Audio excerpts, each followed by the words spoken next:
questions. Thanks. Good stuff. Hi, everybody. Thanks for your time. It's like the best time of year.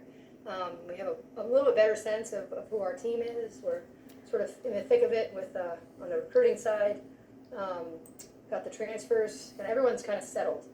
It's been a great summer. We're in our last week of workouts. We finish up on Friday, and then they head home for a little bit before we get back for the fall. So excited about our non-conference schedule. I think I'm allowed to announce most of them. We'll be playing in Vegas. We'll be playing UCLA in Fairfield. We'll be playing Kansas State, South Dakota State, and Columbia in Cancun, all of whom won a tournament game. We'll be opening, of course, in an exhibition game with South Carolina. We've got obviously Texas and the SEC Challenge on the road. So just a lot of formidable challenges before our gauntlet of an ACC season. So happy you guys are on, and certainly happy to talk about our team or about the league or whatever I can do to get the state of the game, anything that you guys find useful. Mitch. Hey, how's it going? Awesome. Good to see you. Good to see you too. I just wanted to ask, this kind of time around with the transfer portal, how different, or if it was different, was that process with House kind of looming in terms of maybe what players were sort of asking for and how much unknown was sort of out there? Yeah, the transfer portal has been so good to us in that we haven't had sort of the max exodus and the mass addition. Had basically 1 to 2 a year, and all of those people have added so much to our team. It happened pretty quick, because we were really targeted in who we were looking for. Nyla Harris, she's been a bear to handle on the other team for so long, and when her name went in the portal, especially with the graduation of Alyssa, we were like, whoa, just a really good experience, Elite Eight, lots of starting experience in our league. And she really was targeted on what she wanted. She wanted to have an enhanced offensive role. She wanted to be developed in a way that Alyssa had really expanded her game with us. So that was kind of, I don't even know if she took any other visits besides ours. That was a really quick process. Because we were able to sort of prepay rosters before the rules changed, that really helped. It gave a lot of people some more there were less regulations on it. Obviously E played all the way through to the Final Four, and so we knew we sort of wanted a more facilitating guard play, but we weren't gonna step below a certain level. And when she came available, it was between us and UCLA the first time, and we ended up falling in second, or really had another point guard commit earlier, and whatever the details were, but. When she went in, it was very similar as well. I know she took, I think, 2 visits total back to back. Her parents flew over, her mom flew over from Finland, within 2 hours after leaving campus, she had decided. So I'm not sure we sort of had quite there were some other teams that probably dealt with that a little bit more. Ours were really targeted on what they wanted, and because it was before the June 1st, it was from a prepay standpoint, we were in pretty good shape. Does that answer your question, Mitch? Yeah. I was just, I know some schools kind of dealt with that differently. They had some NIL and they weren't really sure what they were going to have with House and how stuff was sort of going to shake out. So yeah, we've been really fortunate. We've done a good job raising money, and before the rules changed, we were allowed to sort of utilize that. And so we've done a good job, as you've seen at home games, kind of galvanizing the fan base. And so if they want good players here, we needed them to donate for them, and they did a really good job. So we didn't feel any of that stress, I think, that other programs felt, that we might moving forward with the regulations, but we felt okay in this particular year. Yeah. RL. Hey, Courtney, good to see you. You too. Happy summer. Bubba laid out the distribution of revenue sharing money, and while football and men's basketball get the most of it, you and the baseball program are also getting some of that. What kind of impact is that having for you as a program? Yeah, well, this past year the numbers were a bit skewed because we had done so well on the fundraising side, right? And so you sort of, Bubba wanted to make sure that everyone was taken care of based on what they needed. And clearly the roster we had what we needed, right? It's an annual decision that they make. And so moving forward into this coming year with sort of more regulation in place, so needing more assurances from the rev share side, I think we feel really good, about the support we've been given. So that's kind of the new age, right? You can't just compete in basketballs or football or some of these revenue sports because you like your team. You have to invest in them in different ways and pay back, in a way, give some of the revenue they were earning back to the athletes that are earning it, right? And so, it's I've always said all along, if our competition is getting nothing, we're happy getting nothing, right? It's sort of what is the state of the game and how competitive do we want to be in it? And I like where I sit. I want to ask about that. We heard about a Russian wing. I'm going to botch the name if I try to pronounce it. I don't know if you can talk about it. Could you give us an update on her? I don't think we're allowed to talk about it until things are signed and all that, so I'm not able to give much information on that. And then Kayla McPherson, what's her status and what are the chances that she might play next season? We always are hopeful. The kid has really been given a lot of bad luck, and sometimes the higher powers determine that final decision. And so I know she's got an impactful career in athletics. I don't know how much of it's going to be playing and how much of it's going to be leading and coaching and mentoring. So that's an ongoing thing, and we will certainly release an all ahead or an all breaks when that information is available. We're not trying to keep it. It sounds like we can't keep it anymore. It sounds like that rule is changing, but yeah, it's the summer. We're not really sure where we stand on that quite yet. Thanks. Of course, Michael. Hey, Courtney, good to see you again. Last season was obviously, there were a couple of firsts in your tenure that you achieved. Got to the ACC semifinals, hosted in Carmichael, highest seed for you guys in the tournament since 2013. Wow. Do you feel like now, going into year 7 for you here, you're kind of at a point where the program can start to level up those benchmark achievements during the season, like instead of just hosting, maybe it's getting number 2, number 1 seed, instead of just getting to the AC semifinals, AC championship, you know what I mean? Yeah, I do. Clearly the program's success has only increased our recruiting competitions. And so much of it falls under that. Every team's got its own unique personality, and so we're in the process of that. I think I saw that there are 3 teams in the ACC that have won 11 or more games each of the last 4 years, and we're one of them. And so as I sort of say, we don't always know how we're going to do it and what style we're going to have to play to do it, but we're going to find ways to win here. And we've done that. I think hosting is a big deal, 2 Sweet 16s in 4 years, like you said, which means you're 80 minutes from a Final Four. And we've got to keep finding ways for that 80 minutes to go in our favor, with your roster and the style in which you play to the strengths of your players on your team. Our recruiting is helping us. We like the way the roster is shaking out. We like where we're kind of at with 26s and 27s. It's just we need to keep moving forward. And with all how deep our game is, Michael, it's like you can beat NC State, you can beat Duke, you can lose to NC State, you can lose to Duke, you can it's just it's really, you got to kind of get a little bit of luck in there as well, and we'll keep hoping for that too.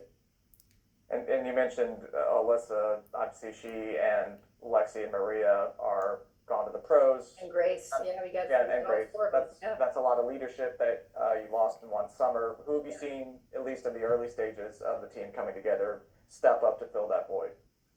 I'm really careful in the summer not to put them in boxes, right? Because you want to give them the off season as a chance to grow and then show it. I will say that the seniors on this year's team, with Kayla and India and Nyla Harris, man, it's hard to find a more competitive athletic group, right? So Nyla has fit in like a glove to our group. She brings a lot of joy, but she brings a lot of competitiveness and experience. I was talking to her earlier today. She had this play in practice yesterday where she literally laid out to save a ball behind the basket and ended up being a tip to a 3 to her team to win it. And I said, if you had gotten hurt in that moment, we would have been in a fight, but she's just competitive. So they've really done a really great job. I mean, the juniors, both in Sid and Renaya, they're 2 of the most well-loved humans kind of on planet Earth and as well as on this team. And so what they say goes.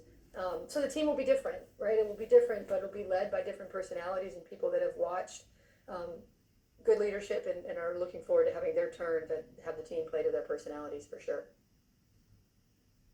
Jeremiah. Well, good to see you, Courtney. You too. I wanted to ask again about Elena. I know you talked about her and some of the things she brings to the table as well. How do you, when you were watching her on film and everything like that, how do you kind of see her game complementing some of the existing guards that you have on the team, particularly Renaya and Laney, who had big roles last year. How do you see her game kind of complementing theirs?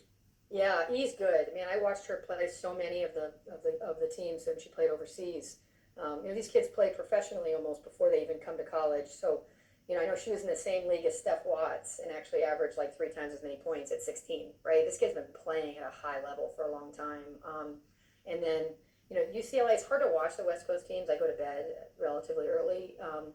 But she's she's always kind of, like I said, I spent a lot of time, I talked to her once a week for about 2 years before she went to UCLA. So I've loved her game for a long time. She's got a really, really shifty. She makes really good decisions. Like she has great floor vision, can pass on the move, can kind of pass all different ways on all different planes. And so I think she'll really help from helping other people play to their strengths position, right? We sometimes lacked facilitators last year, kind of across the guard spot, and she can dribble, shoot, and pass, and in so many different ways. So she can play on the ball, off the ball, as many of our guards now can. So I think the ball will move a little bit more. Our post players have much more range, and so we're going to have more spacing. Our offense will be quite different than it's been, and that's okay, right? It's our job as coaches is to play to the strengths of our best players, right? And our best players typically have been kind of our inside, the Alyssa Maria matchup, and those two, weren't sort of as comfortable behind the arc as some of the people behind them. So, but you guys are really gonna love her. She's just very experienced and knows how to play the game the right way, which has been great. Aaron, what's up? Howdy, Courtney.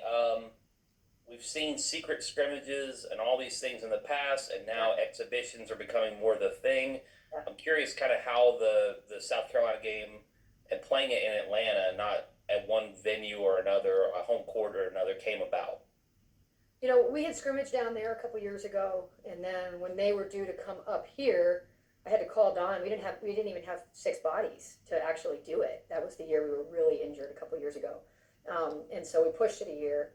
And then this past year, it just ended up not kind of having a date that worked, and so they were going to kind of return, or we knew we wanted to play another one, and then we were fortunately other people are excited about it, and so when other people are excited about it, it comes with some compensation and some tickets and all the things. So these two teams have been really good for a couple years. There's a lot of excitement, and Atlanta feels like the right place for both of us in terms of where we have donors and where we have alums, and in an area where instead of Greensboro or Charlotte or us or them, kind of another area to allow some of our great fans of our brand to be there. So it just made sense for both of us, and it comes with it some perks as well for our programs.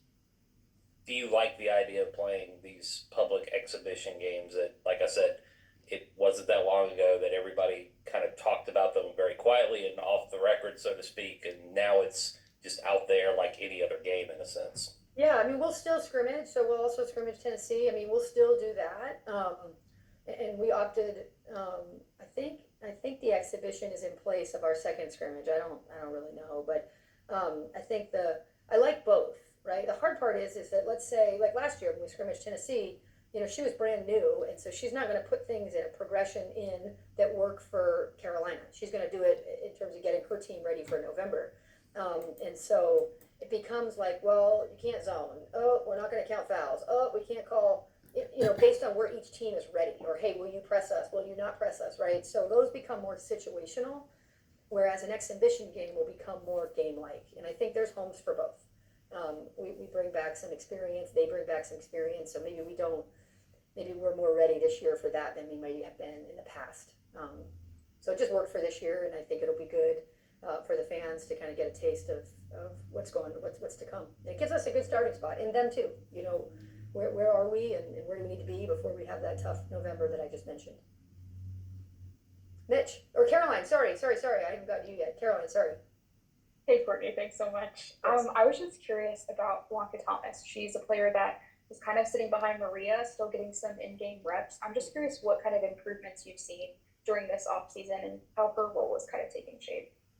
Yeah, I mean, I think it sounds cliche that every coach in the country is telling you how improved their pieces are, but I think what happened for this past year is is we really kind of had a top 6 or 7, and then there was everybody else, and there was a drop off.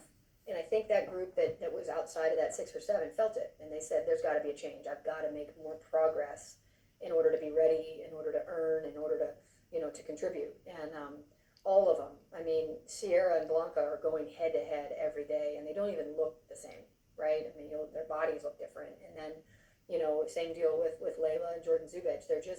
We had some fans of the program in at practice the other day, and they just couldn't believe it. And I was like, yeah, I mean, that if you get better all the time, right? Some people's journey takes longer, right? And so, although you weren't seeing them in the games for the most part, they were getting better. And then I think they have just a really coming. We had some pretty honest conversations in the spring that there's no such thing as like your turn. It is like preparedness. It is confidence. It is results.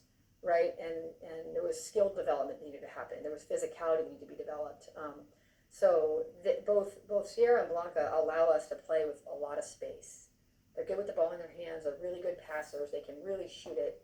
So it allows us to play a little bit different way, which allows our guards to have more space. Which, again, if they hadn't worked so much on their face-up game, we maybe wouldn't have had that flexibility. So, yeah. I'm also curious for your non-conference schedule. What kind of things or lessons have you guys learned when putting that together that maybe educated or informed the way that you went about it this year? We really look at, you do the best you can. You used to worry about what the other team had and say sort of, okay, we want to catch them when they're bigger or smaller or slower or faster or whatever, based on where you are. Now with the transfer portal, it's really hard to do that. So instead what we're looking at is who are on those 1, 2, 3s, and 4 lines. Right, and how can you? If you do well in your league, you're going to end up fine, right? So how can you schedule in the non-conference that'll prepare you for the league, but it'll also let you play some 1, 2, 3s, and 4 lines that will be good comparison points as you get deeper into the season. And I think with our group being graduating 3 kind of significant multi-year starters.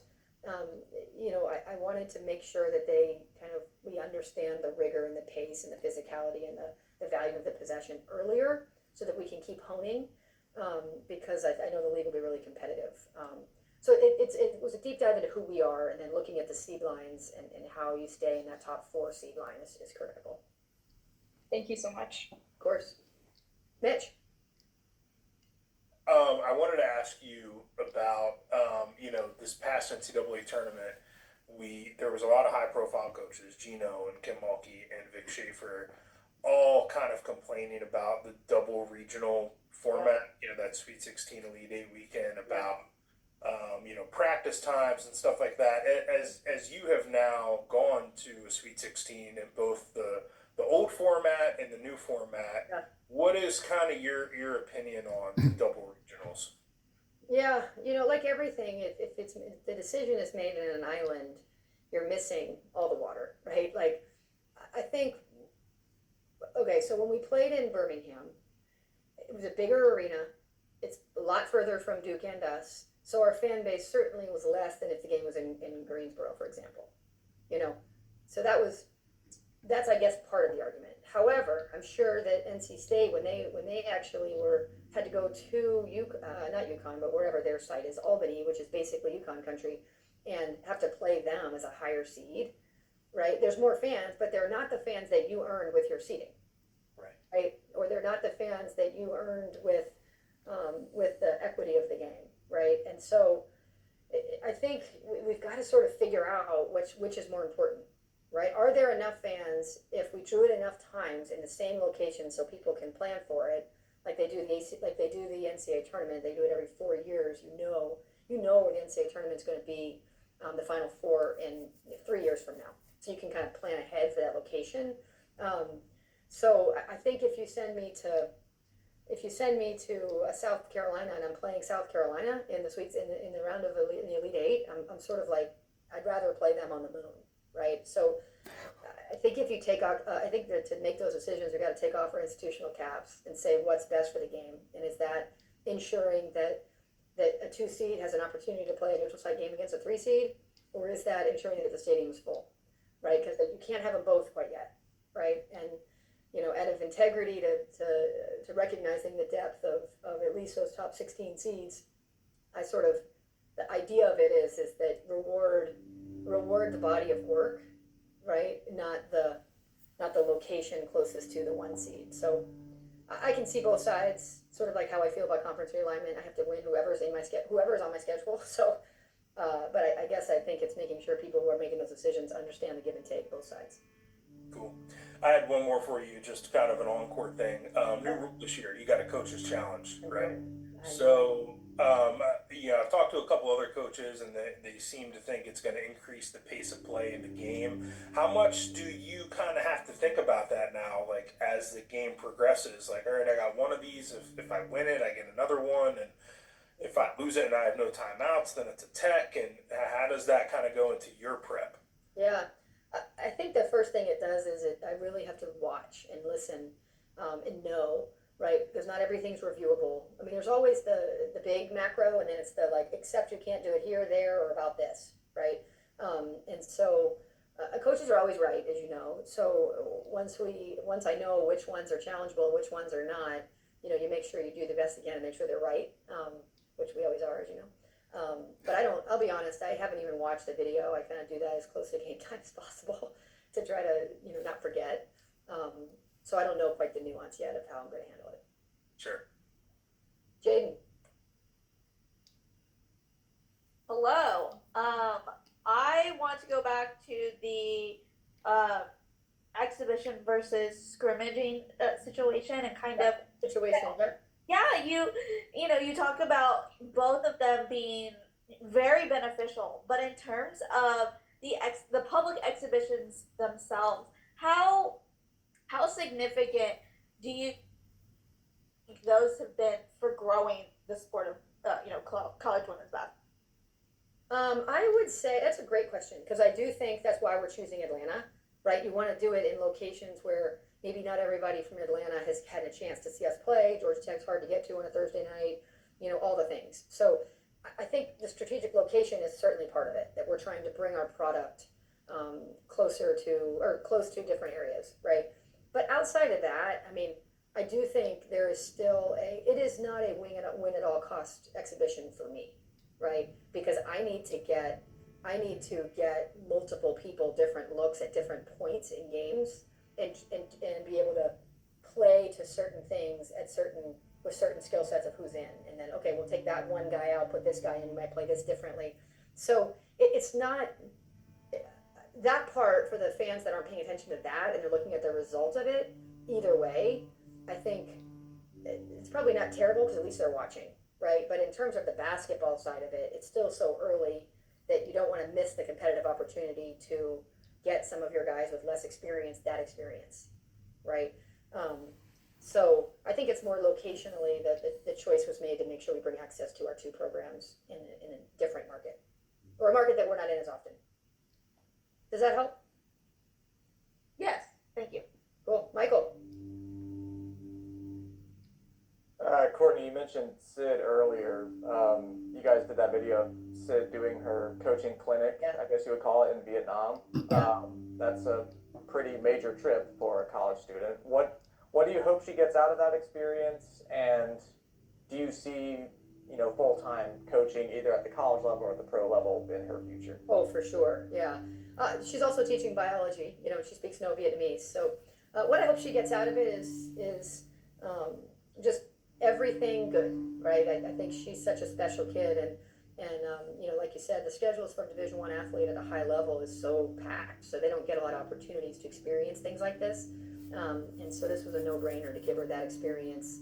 I know she'll have fun. I know she'll make an immediate impact, and I want for her to get every day of that 3-week experience to be additive, because she's earned it. But I can't speak for her journey at all, but it would be a miss if we don't somehow keep her in the game. I think from a basketball standpoint, when she's on the bench, she really enjoys kind of questions and what's happening and all of that. And so, as we always do with our best ones, we'll try to get her on as a grad assistant and try to get her on staff. I mean, that's sort of obviously what I've done with Jalen and with Liz Roberts, Lexi Uyghur now, my former player at Princeton. But yeah, I think coaching, she'll have to go through me if she tries to get out of it. So is she leaving basically as soon as workouts end for y'all? She's already gone. No, she left it last Wednesday. So she's missing the last week of workouts and then the next 2 weeks, and then she comes back and we kind of start school. Yep. Jeremiah. Hey, Coach, this is Jeremiah Show, North Carolina Tar Heels on SI. Since the loss to Duke in the Sweet 16, what steps have you taken to improve and make changes? Oh man, I mean, you always are looking at the off season as a chance to revamp your roster, but you also lose pieces that have done a lot of good for your program. So it's not a sum zero game, right? So you lose the Alyssa and Grace and Maria and Lexi group that did a lot for your program. And then you add in, like I said, we add in the 2 transfers and the 3 freshmen that I haven't even talked about yet. I haven't had a McDonald's All-American here since Deja. And Nyla Brooks is moving every bit like one. And so, I think talent, length, I think the versatility of our bigs is really going to help us. The fact that you've been there, going 2 of 4 years, as was noted earlier, there's a confidence that comes from that, I think, internally. So I think that we physically had to get a little bit more physicals in the guard and post spot. So we're kind of in a constant state of improvement. And whenever you lose in the NCAA tournament, it hurts, and that your journey is then a new one's beginning, and fill those holes as soon as you can with roster and with skill work. Awesome. Oh, sorry. No, it's okay. My last question is, how do you feel about the trio of freshmen on this roster? What are their strengths and things that need to move on? So happy. I mean, every day Nyla Brooks walks in the gym, hugs me, and says, "Coach, I got 2 goals: to get better and to learn." And she's doing both. She's gifted. She's able to get to her spot. She's tough. I'm trying to be patient so I don't just give away all the things I love about her, but she is such a bright spot. I mean, obviously you probably saw her in the Jordan Brand game, the McDonald's game, and she's every bit as good as a McDonald's All-American should be. And she's handling this process even better than most do because she's patient. She understands her job right now is to learn. She doesn't take that process too seriously. Like told her the other day about, I don't know, a couple days ago, she struggled, and it was the first time I've seen struggle, and I told her after I was really happy to see it because I was like, I'm starting to get a little worried. You're not having a lot of struggle. And how she handled it was just, "Oh, Coach," she laughed, and she was like, "Oh boy, that was left, right, and all around." And she just wants to get better. So she's got great length, great athleticism, elite defensively, and can really get to her spot. She's shooting the heck out of it too. So she adds a lot to our team. And then Talia Henderson, would have been at McDonald's, but she was hurt, so you can't be hurt and be that. She got picked up a late UConn offer because the kid is so athletic. I mean, she makes Alyssa look at times slow. I mean, she's incredibly dynamic. She's very, very bouncy. She's probably a bit ahead athletically even than she is as a basketball player, and she's a pretty darn good basketball player, can really shoot it, rebounds out of her area really well, and same deal, just wants to learn. So those 2 just add so much length and athleticism to our roster. And then, of course, we've got Tissa, who came here in the winter, but you guys haven't seen her play yet, so she hasn't had meaningful work in terms of being evaluated. But she's been here since January, so she's gotten herself much more physically ready. Has probably the strongest on the team. She and India ran into each other the other day, and I didn't think either of them were going to leave the gym on their own 2 feet. So all 3 of them have been real bright spots, and I feel really was hopeful they were going to be this good, and they've proven me right. So I'm not sure we've had an as game ready freshman class in a while, which is fun. Thank you, Coach. Of course, RL. Yeah, so you lost 3 starters, but you have 10 back and 5 newcomers. I know you wouldn't tell me who you expect to start and may not have an idea, but is it the most competitive for starting spots that you've had in a couple of years? And with all that depth, will you be able to play faster? Yeah. Yes to all that. I mean, I don't know what the first group's going to look like. I just know we'll have more than one group. I feel like 2 years ago we were so injured, we were basically bubble wrapping them when they left the gym. And then this past year there was such an emergence and experience, and then the young guys were kind of on their own journeys. So there was sort of a much tighter rotation. I would be very surprised if our rotation was anywhere near as tight as it has been. Of course, you have to stay healthy, but and as that, you love nothing more than being able to recycle bodies through. People at this level shouldn't be playing. It's really hard to play as hard and as efficiently as you need to for 32 minutes a game, right? So if you can get those numbers down, especially because the length of the season as we've gotten better is longer, that would be great. So yes, I think I've absolutely no idea who our first group is going to be, because we can go a couple different ways with it. And the sixth man, that's an important position now, because you sort of say who can be that guy that can step in and help a variety of positions, but also provide consistency. And then right down through the roster, lets you play a little bit faster. It lets you defend a little bit tighter, because you're not hanging on to that foul early. So yeah, I think all that makes us really different this year than we've been in the last couple of years. And quickly on Sierra, she came in with so many accolades, and it's not always been easy for her. What do you need to see from her this upcoming season, and do you think it could be a breakout season for her? Yeah.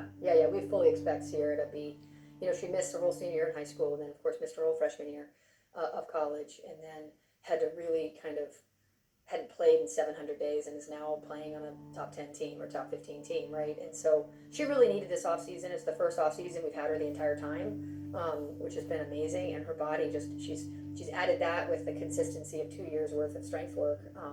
So this will be a breakout. Absolutely. I have full confidence in that. She's had 26 days of consistent performance. She's been practicing instead of out and in, and some of the things she's had to go through in her career. So, I think she's proving her accolades right, and she's also proving that everyone's journey is different, right? And I'm really proud of her that she didn't allow sort of the fact that her journey was, maybe it started like this and then it felt like that at times, stop her from stacking days. And so she's getting the rewards of that. I gave her sort of a authentic shout out in our circle up the other day or the other week, and the applause was real for her from her teammates, because they see it and they're so grateful for it. And she's taken that step that we really needed her to take. Thank you. Of course. Aaron. All right, it's time to get down to the real news here. You have two Nylas, two I new know. seem like they're going to play a lot. Have you worked out the nickname or shorthand you're going to do when you're having to yell out their names in practice? Well, it's funny because they sort of that's the team to take care of it, right? And then it's like, well, let's call them Brooks and Harris. The problem is neither of them answer to Brooks or Harris, right? So I'm doing that. I'm doing what I was told. So I yell, Harris, Harris, Harris. Nothing, dead. Nyla, and they both look at me. So no, nothing has stuck yet. I say Brooks or Harris all the time. No one answers, and I just yell Nyla, and they both look. Well, I was going to say, because we went through this last year with Hubert, with Jalen Withers and Jalen Washington, and he would say, which Jalen are you talking about? So I'm just preparing for a whole season of this. Literally, yeah, and they're both, like you said, we were going to rely on both of them. So they're going to have to figure it out. I hear Nye, I hear, all the things. So good God, who knows? I wish one of them would just answer to the other, Brooks or Harris or something else. Jeremiah. Yeah, Courtney, you talked about Tissa. I actually was going to ask you about her as well. So she was around last year, obviously didn't play in game. I know she joined, the Brazilian national team as well. Yeah. Do you feel that those elements will kind of help her going into her first collegiate season? Like, being able to kind of see what you guys do, what you guys are about, and then also, the international. How do you think that will kind of help her going into this year? Yeah, God, the coming in January, I know football does it all the time. It makes such a difference. She was a totally different player in June when we started than she would have been, or then, quite honestly, than Nyla and Talia were, just from an understanding and strength and speed and all the things perspective. So it was huge. I mean, the other day she kind of had this rip. She kind of spinned and went under and did this reverse and missed it. It was such a nice move. She stayed after practice and made about 20 of them. That's just Tissa. She is so committed. And has learned so much. I mean, the kid taught herself English during COVID by changing her phone to English and watching movies, and so she finds a way. So she's going to play on that team that's going to travel in August internationally. Can't remember what it's called. Madeline can get you that information, but she'll be also playing with the national team internationally in between when they're home now here. So yeah, she's just, when you go play overseas, I mean, you're playing against pros all the time. right? Like that's like Elena. She came and she's played against pros for 4 years before coming to college, right? So you tell her, the lingo and the decision making. Like you don't have to like teach her. She's like, I got it, right? And Tissa's really the international experience has helped there. It's also helped with her confidence. I think she knows she can contribute and she knows the language better, quite honestly, as well. So yeah, I think she's really versatile. She can help us at the wing or she can help us in the forward spot, kind of either one because of how physical she is, and she kind of beats you down that way. Anybody else?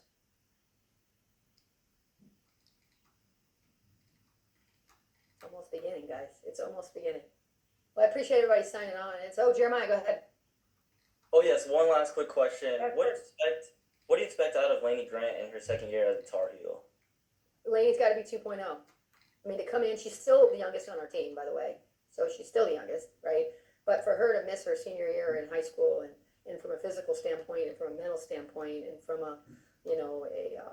just an overall, the concepts and retaining scouts and the things that are thrown at you young, she had a really big step, right? And she showed a lot of promise and a lot of potential, right? And, she has to take another step. So she's got to shoot the ball better from a higher percentage. She has to finish better, right? Because she knows she can get to her spots. She needed the added strength and physicality. Our sport performance team, you'll see these bodies, they've done a really good job with them. And so that has to show itself, right? And then from an 18-year-old perspective, even though now she's still the youngest, she's got a lot of experience. So she has to ensure that she uses that to her advantage, right? She knows the ebbs and flows and rhythms and things like that. And so, that's a kid that the minute you relax on, she's not going to like it. You got to stay on her and you got to keep pushing her because she's kind of wired like that. And so I just have a very serious approach with Laney, and that is it needs to be a 2.0, and it needs to be noticeable to everybody that you are a whole year better than you were. And she eats that stuff up and responds to it quite well. Thank you, Coach. Of course. Okay, this is totally unserious, but I love it. Let's go. I can do that like a list of them. the real question is, how are we differentiating between the two Jeremiahs on this call? Yeah. I mean, why is there no Courtney? We got to bring the name back, guys. We got to bring it back. I have twins. I'm pretty good at coordinating different identities, but not different names, clearly. You guys, let's have some fun this year. The triangle's on fire in terms of basketball's on fire, in terms of Duke and NC State and us. I mean, I hope people are really still tracking on the fact that these are. Someone was telling me that these are three of the teams that the world has picked to be three of the better teams in the ACC this year, and we're right here. I mean, it's really, really, really cool, and not a lot of no other region can say that. And so y'all's part in that, at telling our stories and showing up for stuff like this, it matters. So let's make sure that the triangle stays as well represented as it's been. Appreciate your part in that. Cool. Thanks for doing this. Thanks for taking the time. All right. Always. Thanks, Thank guys. you. Thanks, Courtney. Yep, Thanks, you got Matt. it.